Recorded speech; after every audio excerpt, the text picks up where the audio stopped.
মোসাম্মদ আরিফা আক্তার নামে একজন বাদীর অভিযোগের প্রেক্ষিতে থানায় একটি অপহরণ মামলা রুজু হয় নারী ও শিশু আইনে। অপহরণ মামলা রুজু হওয়ার প্রেক্ষিতে আমরা তদন্ত শুরু করি। বাদী দাবি করেন যে তার মেয়ে 10ম শ্রেণীর ছাত্রী, সাভার ক্যান্ট পাবলিক স্কুলের, এবং বয়স 16 বছর।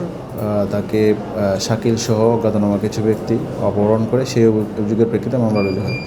মামলা রুজুর পরে আমরা সন্দিগ্ধ আসামি হিসেবে দুজনকে গ্রেপ্তার করি। একজনের নাম তৌহিদুল ইসলাম সানভি, আরেকজনের নাম নাজিম। তাদেরকে জিজ্ঞাসাবাদ শেষে আমরা বিজ্ঞ আদালতে প্রেরণ করেছি। আর এই মামলাটি তদন্তাধীন আছে। আমরা ভিকটিম উদ্ধার এবং মামলার যে প্রধান আসামি শাকিল, তাকে গ্রেপ্তারে আমাদের অভিযান অব্যাহত আছে। এটা একটা অপরাধের ঘটনা। এখানে রাজনৈতিক পরিচয় আমাদের কাছে গুরুত্বপূর্ণ না। কে কি কোন অপরাধে অভিযুক্ত সেটাই আমাদের কাছে মুখ্য।